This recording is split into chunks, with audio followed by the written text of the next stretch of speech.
Galatia pasal 5 ayat 22 sampai 23. Tema firman Tuhan pada siang hari ini, pentingnya Roh Kudus bagi orang percaya. Pentingnya Roh Kudus bagi orang percaya. Galatia 5 ayat 22 sampai 23. Karena hanya 2 ayat, mari kita sama-sama membacanya. 1, 2, ya. Tetapi buah Roh ialah kasih, sukacita, damai sejahtera, kesabaran, kemurahan, kebaikan, kesetiaan, kelemah lembutan, penguasaan diri. Tidak ada hukum yang menentang hal itu. Amin. Bapak Ibu Saudara kasih dalam nama Tuhan Yesus, firman Tuhan sangat sederhana. Sesuai dengan hari-hari ini kita merayakan Hari Pentakosta. Nah Bapak Ibu Saudara kasih dalam nama Tuhan, kita sudah membaca buah roh. Ada 9 buah roh. Saudara kasih dalam nama Tuhan, hari-hari ini kita tidak hidup dengan situasi dan kondisi. Pada saat pencurahan Roh Kudus pada hari Pentakosta, saudara kasih dalam nama Tuhan, saudara dan saya punya kasih. Kasih kita kepada Tuhan itu luar biasa. Tapi jangan lupa saudara kasih dalam nama Tuhan, kalau kita memiliki kasih yang luar biasa kepada Tuhan, maka kita juga harus memiliki kasih kepada sesama. Amin. Ada sukacita, ada damai sejahtera, ada kesabaran, ada penguasaan diri, ada kebaikan, ada kelemah lembutan, ada kemurahan, dan ada kesucian. Saudara kasih dalam nama Tuhan. Bapak Ibu saudara kasih dalam nama Tuhan, buah roh itu tunggal saudara. Tapi Rasul Paulus mengingatkan kepada setiap kita, supaya kita saudara kasih dalam nama Tuhan memiliki ke-9 buah roh itu. Dan 9 buah roh ini bisa kita miliki kalau ada Roh Kudus. Kalau nggak ada Roh Kudus, sulit untuk saling mengasihi. Sekalipun ada lagunya saudara kasih dalam nama Tuhan, ku kasihi kau dengan kasih Tuhan, dan selanjutnya. Karena saya nggak pandai bernyanyi saudara. Nah kasih itu sangat penting. Mari buka firman Tuhan 1 Yohanes pasal 4 ayat 8. Kenapa kasih itu sangat penting? 1 Yohanes 4 ayat 8. Mari kita baca bersama-sama. 1, 2, ya. Barang siapa tidak mengasihi, ia tidak mengenal Allah, sebab Allah adalah kasih. Semua yang kita hadir di tempat ini karena kita mengasihi Allah. Jadi bukan tidak ada kasih di dalam kita, saudara. Ada kasih. Nah saudara kasih dalam nama Tuhan, saya merenungkan. Saya berkata kepada diri saya sendiri, aku mengasihimu Tuhan. Aku mau melakukan apa yang terbaik untuk Tuhan. Aku mau mempersembahkan yang terbaik bagi Tuhan. Nah saudara kasih dalam nama Tuhan, pada saat bertemu dengan saudara seiman, bertemu dengan orang yang tidak sepaham, bisakah kita saling mengasihi? Saya tanya diri saya. Begitu saya nggak mampu saudara kasih dalam nama Tuhan, saya bilang sama Tuhan, kasihku belum sempurna Tuhan. Kalau kita masih melihat orang lain dengan segala kekurangannya, kasihku belum sempurna Tuhan. Karena kasih itu sangat penting saudara kasih dalam nama Tuhan. Coba kita lihat lagi 1 Korintus pasal 13 ayat 13. 1 Korintus pasal 13 ayat 13. Mari kita baca bersama-sama. 1, 2, ya. Demikianlah tinggal ketiga hal ini, yaitu iman, pengharapan, dan kasih. Dan yang paling besar di antaranya ialah kasih. Amin. Yang paling besar adalah kasih. Nah Bapak Ibu Saudara kasih dalam nama Tuhan, kita boleh saja berteman, bersahabat dengan yang lain karena kita punya kepentingan. Tapi kalau kita ada di dalam Tuhan, ada Roh Kudus di dalam hidup kita, kalau kita mengasihi, kita nggak perlu lagi saudara kasih dalam nama Tuhan memiliki satu kepentingan, mengasihi setiap orang. Justru pada saat kita mengasihi, mereka tidak mengasihi kita, kita bangga saudara kasih dalam nama Tuhan. Kenapa? Karena kita bisa menerapkan firman Allah kepada dirinya. Karena kasih Tuhan tidak meminta imbalan. Tapi kalau kita mengasihi sesama kita, kita masih mengharapkan imbalan. Saudara kasih dalam nama Tuhan, Roh Kudus belum sempurna dalam hidup kita. Nah satu lagi tentang kasih saudara, Galatia 5 ayat 6. Galatia 5 ayat 6. Yuk kita baca bersama-sama. 1, 2, ya. Sebab bagi orang-orang yang ada di dalam Kristus Yesus, hal bersunat atau tidak bersunat tidak mempunyai sesuatu arti. Hanya iman yang bekerja oleh kasih. Amin. Nah, saudara, kasih dalam nama Tuhan. Kasih itu sangat penting dalam kehidupan kita. Sebagai orang percaya, sebagai orang yang sudah dipenuhi Roh Kudus. Sukacita, saudara, kasih dalam nama Tuhan. Sukacita dianugerahkan oleh Kristus kepada para pengikutnya. Bapak, Tuhan Yesus naik ke surga, Dia berjanji akan memberikan Roh Kudus sebagai penolong bagi setiap kita. Nah, saudara, kasih dalam nama Tuhan, kita dianugerahkan oleh Kristus, saudara, kasih dalam nama Tuhan. Karena kita ada di gereja ini, maka kita pengikut daripada Kristus. Mari kita buka Yohanes 15 ayat 11. Yohanes 15 ayat 11. Kita baca bersama-sama. 1, 2, ya. Semuanya itu kukatakan kepadamu, supaya sukacitaku ada di dalam kamu, dan sukacitamu menjadi penuh. Saudara, kasih dalam nama Tuhan. Kalau kita memiliki sukacita yang daripada Tuhan, maka sukacita itu akan penuh dalam hidup kita. Jadi gak heran, saudara, kalau kita melihat orang percaya yang sungguh-sungguh, walaupun keadaannya serba kekurangan, tapi dia tetap bisa bersukacita. Kenapa? Karena ada Roh Allah yang memampukan dia untuk bersukacita. Amin. Nah, saudara, kasih dalam nama Tuhan, damai sejahtera. Damai sejahtera juga pemberian Tuhan. Nggak bisa kita buat sendiri, Bapak Ibu, saudara, kasih dalam nama Tuhan. Damai sejahtera. Yohanes 14 ayat 27. Yohanes 14 ayat 27. Mari kita baca bersama-sama. 1, 2, ya. Damai sejahtera kutinggalkan bagimu, damai sejahtera kuberikan kepadamu, dan apa yang kuberikan tidak seperti yang diberikan oleh dunia kepadamu. Janganlah gelisah dan gentar hatimu. Nah, saudara, kasih dalam nama Tuhan. Ini janjinya Tuhan. Dia memberikan damai sejahtera bagi setiap kita. Dan saudara, kasih dalam nama Tuhan, enggak perlu takut menghadapi dunia ini. Karena Tuhan tidak pernah melepaskan tangan kita. Dia selalu genggam. Dengan firman Tuhan diterangi jalan-jalan kita. Maka itu sangat penting Roh Kudus dalam kehidupan kita. Saudara, kasih dalam nama Tuhan. Selanjutnya, Bapak Ibu, kesabaran. Saudara, kasih dalam nama Tuhan. Kesabaran gak cukup sehari, 2 hari, 3 hari. Kesabaran itu seumur hidup.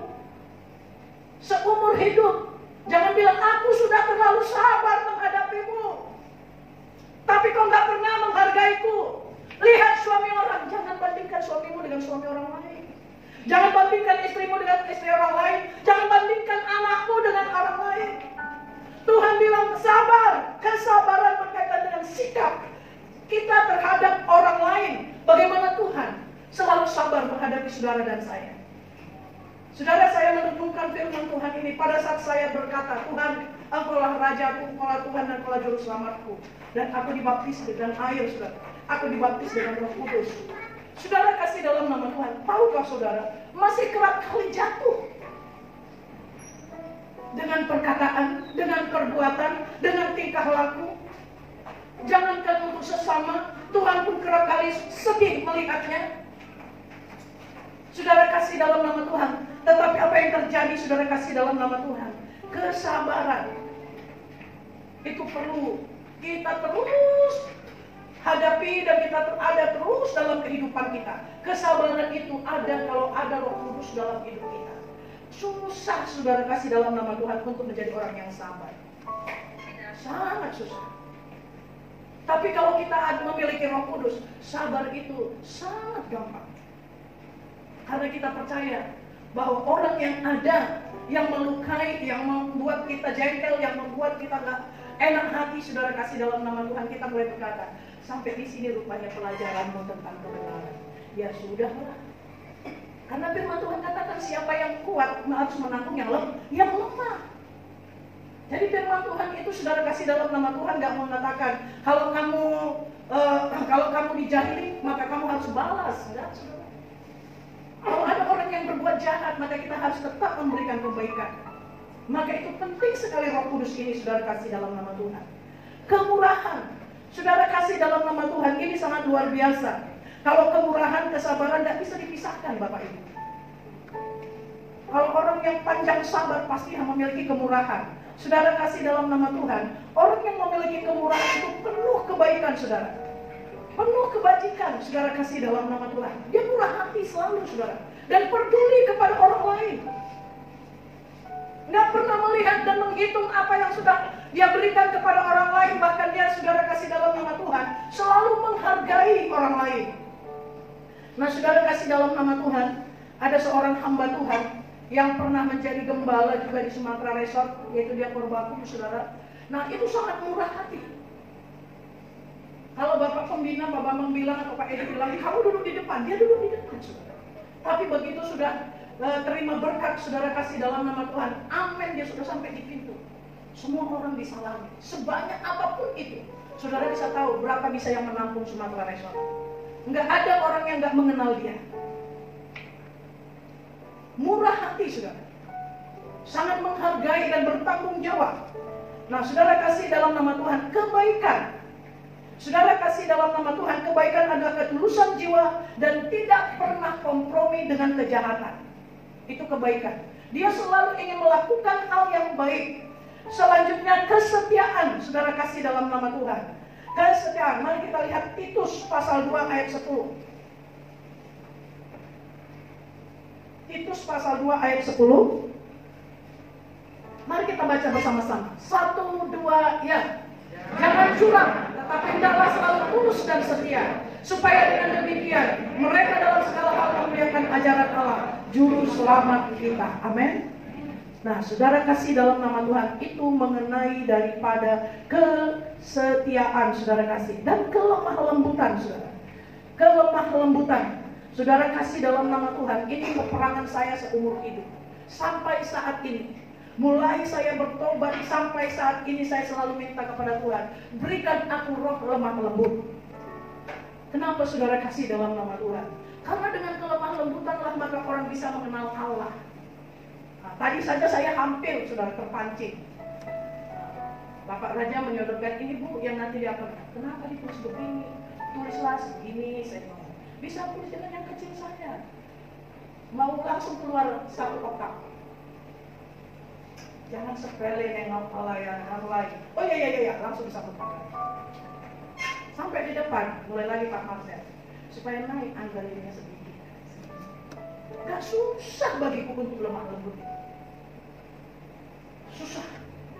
Saya selalu minta sama Tuhan, Roh Kudus tolong aku, berikan aku kelemah lembutan. Saudara kasih dalam nama Tuhan. Saya merasa selalu kalah dan tertuduh sebelum saya membaca tentang Musa. Saudara kasih dalam nama Tuhan, firman Tuhan katakan bahwa Musa lah satu-satunya sebelum dan sesudahnya seorang hamba Tuhan yang memiliki hati yang lemah lembut. Musa, saudara. Saya pengen sekali apa yang dilakukan Musa. Saya pelajari tentang Musa. Saudara kasih dalam nama Tuhan, ternyata Musa lupa menyunat anaknya, saudara, yang paling besar. Istrinya ambil alih. Kok dibilang lemah lembut orang yang kayak gini? Firman Tuhan ini bagaimana sih? Apa yang sebenarnya lemah lembut? Saya gali, saudara kasih dalam nama Tuhan. Ternyata orang yang lemah lembut adalah orang yang penurut terhadap kebenaran firman Allah. Nggak pernah menolak. Sekalipun dia merasa tidak mampu, kalau Tuhan sudah berkata, Musa lakukan ini, dia lakukan, saudara kasih dalam nama Tuhan. Ternyata nilainya itu hanya tunduk kepada kebenaran firman Tuhan, bukan kehidupan yang ada di dunia ini, saudara kasih dalam nama Tuhan. Nah, tapi saya percaya, kalau ada Roh Kudus dalam hidup kita, maka kita juga mampu melakukan kelemah lembutan di hadapan sesama. Nah, saudara kasih di dalam nama Tuhan Yesus. Yang terakhir itu adalah penguasaan diri, mengendalikan diri. Bapak Ibu saudara kasih dalam nama Tuhan, berapa di antara kita yang sudah mampu menguasai diri hari-hari ini? Sangat penting Bapak Ibu. Saudara kasih dalam nama Tuhan, kalau kita perhatikan semua media elektronik, segala berita, itu kerap kali memancing amarah kita. Nah, kalau kita nggak ada penguasaan diri, saudara kasih dalam nama Tuhan, kita nggak bisa mengendalikan diri. Saudara kasih di dalam nama Tuhan, maka kita bisa seperti orang yang berjalan di sepanjang jalan sambil bercakap-cakap tanpa ada teman. Duduk sendiri bisa tertawa, jalan sendiri, terus berbicara. Itu kalau nggak ada penguasaan diri, Bapak Ibu. Jadi kita bersyukur kalau kita punya Tuhan yang selalu memperhatikan dan peduli dengan keadaan kita, dan Dia tidak pernah memandang hina siapa kita sebenarnya. Saudara kasih dalam nama Tuhan. Kalau sudah ada buah roh karena kita dipenuhi Roh Kudus, maka kita akan mulai memiliki karunia Roh Kudus dalam hidup kita. Berbeda buah roh dengan karunia Roh Kudus, Bapak Ibu Saudara kasih dalam nama Tuhan. Karunia Roh Kudus adalah pernubuatan. Orang yang bernubuat itu selalu kata-katanya menguatkan, mendukung, meneguhkan, membuat orang lain bersukacita, yang lemah bisa menjadi kuat, yang susah mendapat penghiburan. Itu bernubuat. Sekalipun misalnya Bapak Ibu Saudara kasih dalam nama Tuhan, dia mengalami masalah dalam kehidupannya, dalam rumah tangganya, tapi ada orang yang berkata, kamu sangat luar biasa sebagai seorang ibu. Maka dia jawab, apa yang luar biasa? Lihat aku punya masalah, bla bla bla. Tidak, kamu itu luar biasa. Karena sampai saat ini kamu bisa bertahan, itu karena ada Tuhan dalam hidupmu. Percaya, mungkin 2-3 hari lagi atau sebulan lagi, setahun lagi, semuanya kelar. Kalau kamu lebih lagi bertahan, dia mulai kuat sudah. Dan kalau dia kita lagi mulai berkata, lihat ibu yang lain punya masalah, belum seberapa masalah yang kau hadapi, ibu itu lebih lagi, tapi lihat dia kuat, wajahnya tetap bersukacita, ada damai sejahtera. Kenapa dia bisa, kamu tidak bisa? Nah, ini kata-kata nubuatan, saudara, yang selalu menguatkan, menghibur, melayani. Kalau ada Roh Kudus dalam diri kita, saudara kasih dalam nama Tuhan, melayani itu bukan sesuatu kewajiban. Silakan Pak berdoa, siap karena ada Roh Kudus. Ayo Pak, kita berangkat karena kita harus melakukan ini. Ayo, siap. Bersukacita dengan melayani.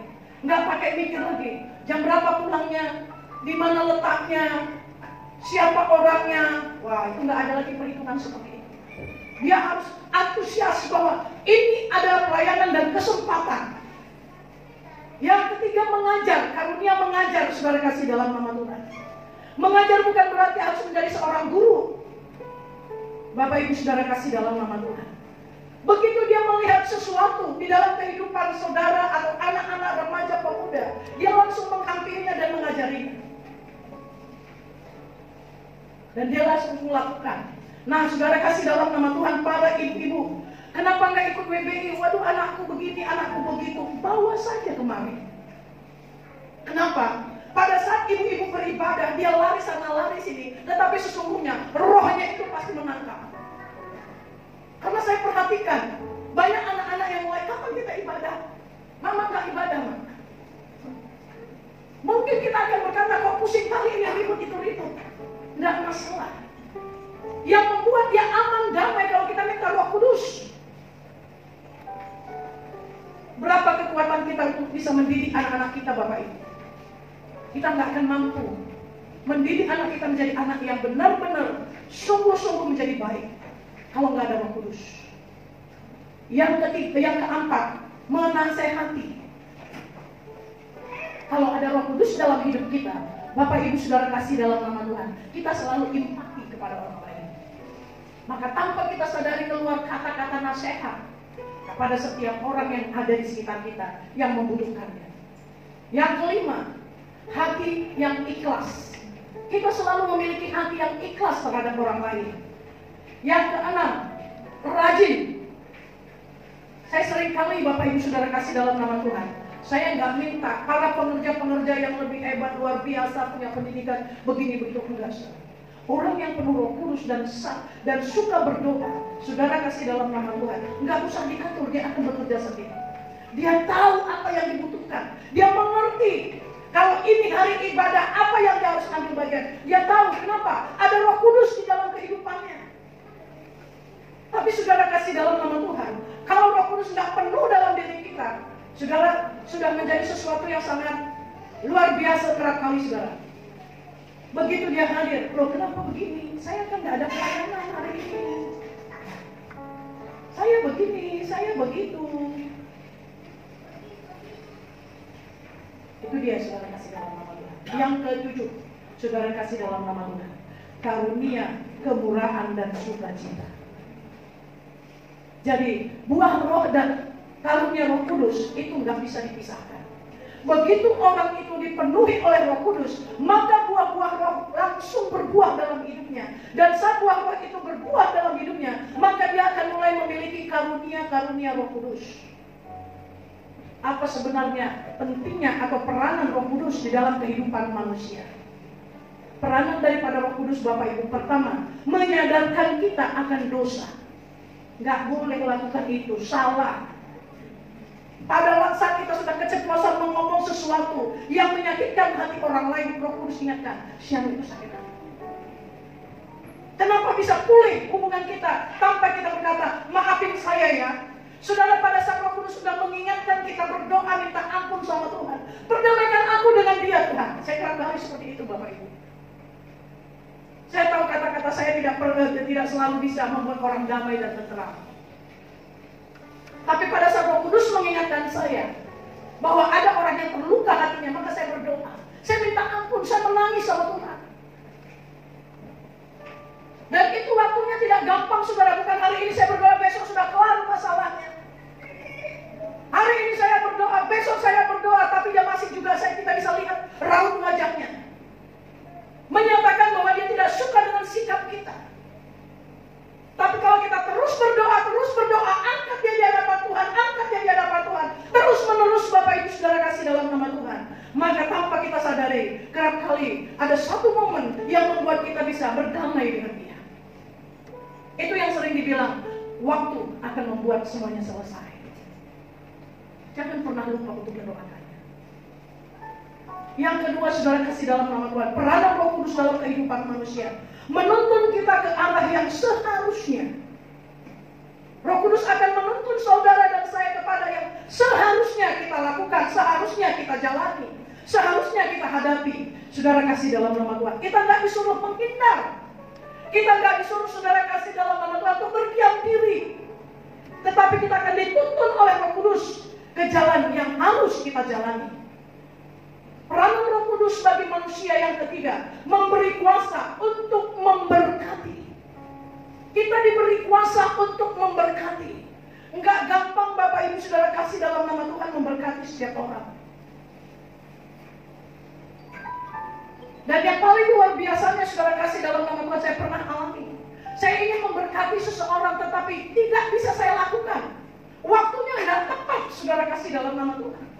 Begitu kita ingin bertindak, dia sudah pergi. Maka pada saat Roh Kudus mengingatkan, langsung dikerjakan, sehingga tidak ada penyesalan.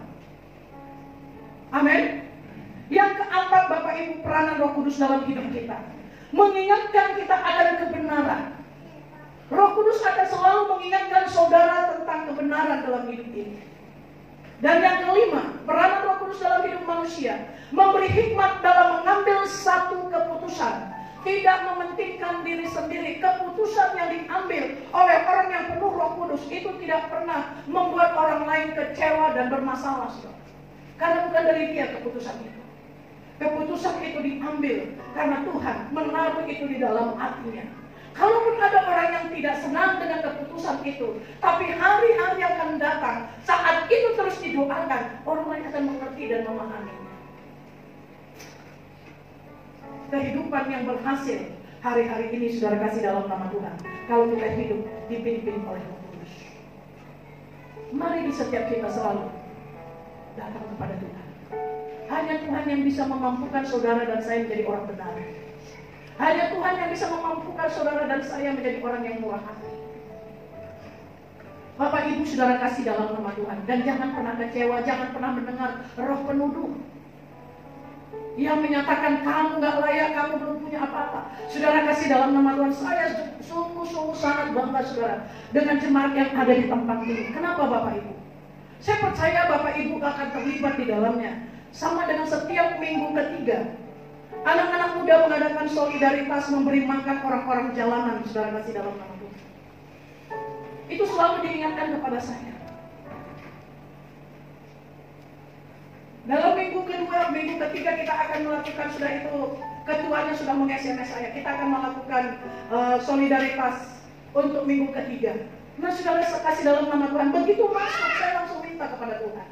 Tuhan, kalau kemarin kami bisa memberikan 200 bungkus, Tuhan jangan kurang. Kalau memang tetap nggak apa-apa Tuhan, tapi kalau boleh lebih. Dan pada waktu kami membagi, jangan ada orang yang menolak Tuhan. Saudara kasih dalam nama Tuhan. Saya percaya ini adalah satu karunia Roh Kudus, karena ada buah Roh Kudus juga di dalam kehidupan setiap kita. Mari Bapak Ibu Saudara kasih dalam nama Tuhan, pertahankan Roh Kudus. Tetap minta Tuhan untuk mengurapi kita dengan kuasa Roh Kudus. Jangan jauh daripada Roh Kudus, karena hanya Roh Kudus satu-satunya pribadi yang bisa menolong kita semua, bisa menerima kita apa adanya. Kita nggak menuntut lebih, tapi kita bisa melihat semuanya dengan benar, karena ada Roh Kudus yang menerangi hati dan pikiran kita, dan mata kita diurapi, telinga kita diurapi, mulut kita diurapi, dan kita dikendalikan oleh Roh Kudus. Amin. Bapak Ibu Saudara kasih dalam nama Tuhan. Biarlah Roh Kudus itu senantiasa menyertai, melindungi, dan memberkati setiap kita dimanapun kita akan pergi. Mulai hari Minggu ini sampai ke minggu ke depannya, saudara dan saya semuanya kita ada dalam perlindungan Tuhan. Ada Roh Kudus yang menuntun dan membimbing setiap kita. Mari kita bangkit berdiri. Terima kasih Bapak di dalam surga. Kami sangat bersyukur kepadamu pada siang hari. Karena Bapak yang baik bagi setiap kami, Bapak yang tidak pernah meninggalkan kami. Engkau mengetahui segala kekurangan dan kelemahan kami, tapi Engkau tidak membiarkan kami hidup dalam kelemahan, hidup dalam kekurangan. Tetapi Tuhan yang senantiasa memberkati kami dengan berkat-berkat yang sempurna. Karena kasih karunia Roh Kudus memenuhi setiap hati dan pikiran serta seluruh kehidupan kami. Terima kasih Tuhan Yesus.